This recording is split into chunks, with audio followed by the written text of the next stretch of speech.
Hello, fire sign Aries Leo Sagittarius. This is your general love reading for April 2025.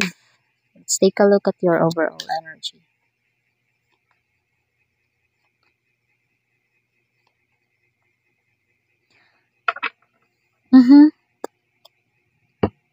All in upright position. So first you have this Eight of Swords. Okay. I think you are feeling trapped. You or the person that you are with is very very possessive, very obsessed sa inyo.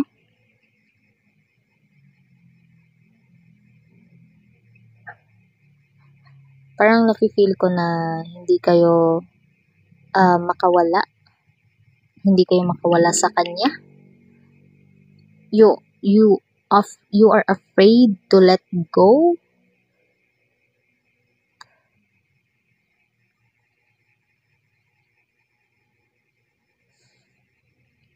You are afraid to let go kahit alam nyong medyo naging toxic niya. Because the person that you are with is very possessive. Parang kinokontrol niya yung mga galaw niyo.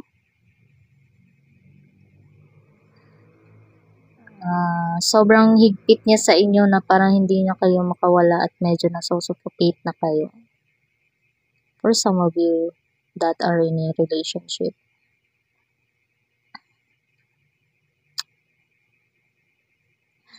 For some of you that are single,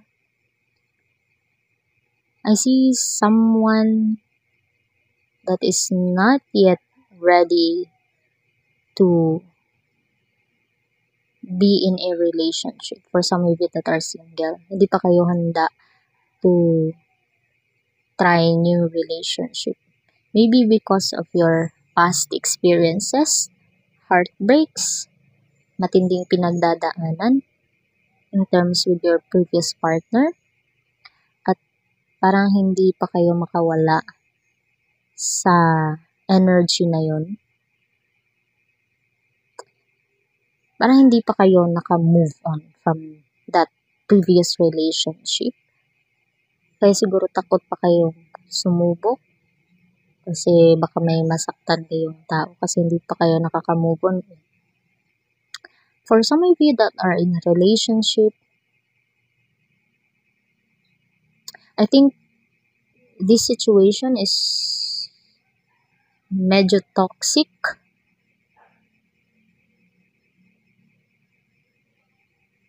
Parang very unhealthy na siya kung tutuusin mo. Kasi you are being controlled.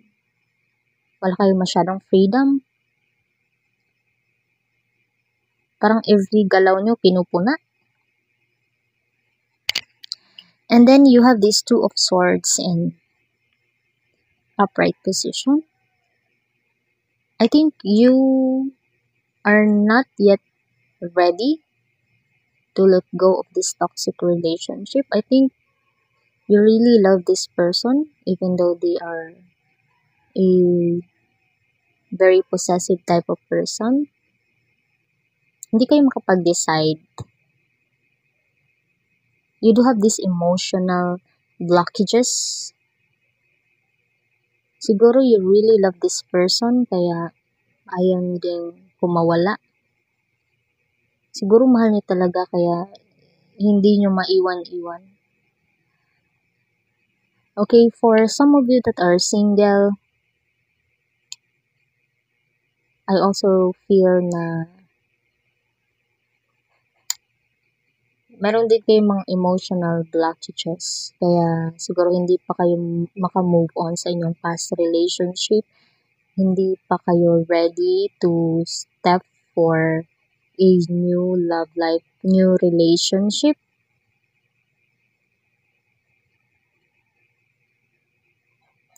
Parang nafe-feel ko na gusto nyo maging free muna sa inyong nararamdaman bago tumanggap ng bagong relationship. Okay, that's your reading, fire sign, Aries, Leo, Sagittarius. Take what's resonate and leave the rest that are not.